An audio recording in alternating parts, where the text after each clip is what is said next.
Tudo bem com vocês? Bom, eu estava com muita saudade de vocês. E nessas férias, de vez em quando eu passei na escola para pegar as apostilas e eu pude ver o quanto a escola está muito triste sem vocês. Estamos todos sentindo muitas falta de vocês. E agora nós vamos retomar nossas atividades com uma revisão. Então se liga! É hora da revisão. Vamos iniciar com a aula de língua portuguesa. Estaremos falando hoje sobre tonicidade das palavras. Todas as palavras, sendo elas dissílaba, trissílaba, polissílaba, elas têm uma sílaba tônica. Ah, mas eu não lembro o que é sílaba tônica. Sílaba tônica é a sílaba pronunciada com mais força.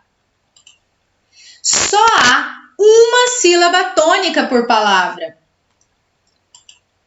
E ela sempre estará localizada em uma das 3 últimas sílabas da palavra. Ou seja, você sempre vai contar de trás para frente, da última para o começo.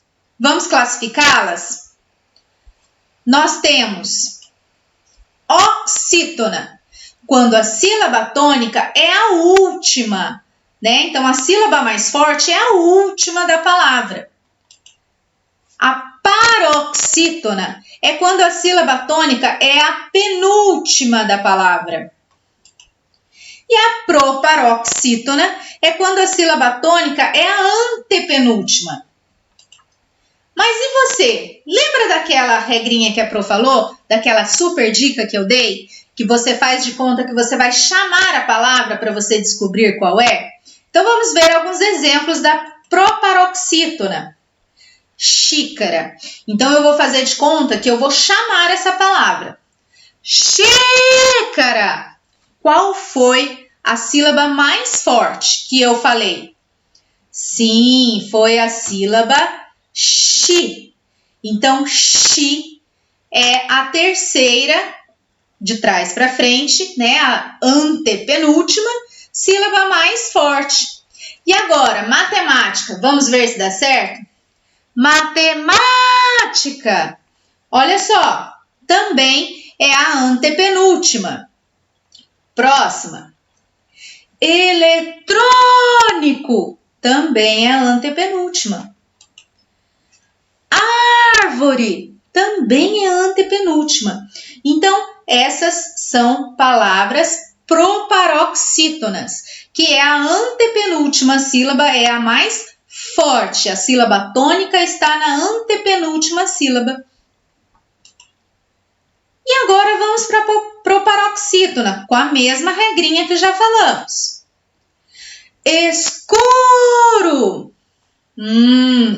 Qual é a sílaba mais forte? Gado. Gado. Álbum. Patinete. Gostou dessa dica? Então, pratica essa dica que você vai ver como é mais simples. E aí nós temos as palavras oxítonas, que são as últimas sílabas, que são as sílabas mais fortes. As sílabas tônicas são as últimas. Então, temos aí o exemplo de vovó, parabéns, durex e avestruz. Pratica a regrinha de chamar e pratica isso mentalmente. Dessa forma, você vai conseguir fazer isso em todas as atividades. Mas, e as palavras monossílabos? Olha, os monossílabos como fazemos? Mesmo tendo apenas uma sílaba, podemos notar que algumas são pronunciadas com mais intensidade do que as outras. Então, mesmo tendo apenas uma sílaba, você vai perceber que uma, mesmo assim, é mais forte. Mas quais são esses casos? Então, dos monossílabos, nós temos o quê? Algumas delas têm um significado próprio, como, por exemplo, rei. Olha só como é mais forte. E ele é chamado de monossílabos tônicos, tá? Então, essas palavras que têm um significado próprio, elas são chamadas de monossílabos tônicos. As outras palavras que não nos remetem a um significado próprio, como por exemplo a palavra do, né? Elas são chamados de monossílabos átonos. Então nós temos os monossílabos tônicos, que são aqueles que têm um significado próprio, e temos os monossílabos átonos que não têm um significado próprio. Vamos ver alguns exemplos. Então, exemplos de monossílabos tônicos que têm um significado. Chá, você sabe o que é chá? É aquele que a gente toma, então ele tem um significado próprio. Ele é um monossílabo tônico. Mão é um monossílabo tônico. Mel é um monossílabo tônico. Sol é um monossílabo tônico. Por quê? Porque todos eles têm um significado específico, têm um significado próprio. Outros exemplos de monossílabos átonos, tá? São as palavras que não têm um significado. Quais são? De, lhe, são exemplos de monossílabos que não têm significado. Quando você pensar no monossílabo que tem um significado, ele é um monossílabo tônico. Se ele não tem um significado, ele é um monossílabo átono. Por hoje é só.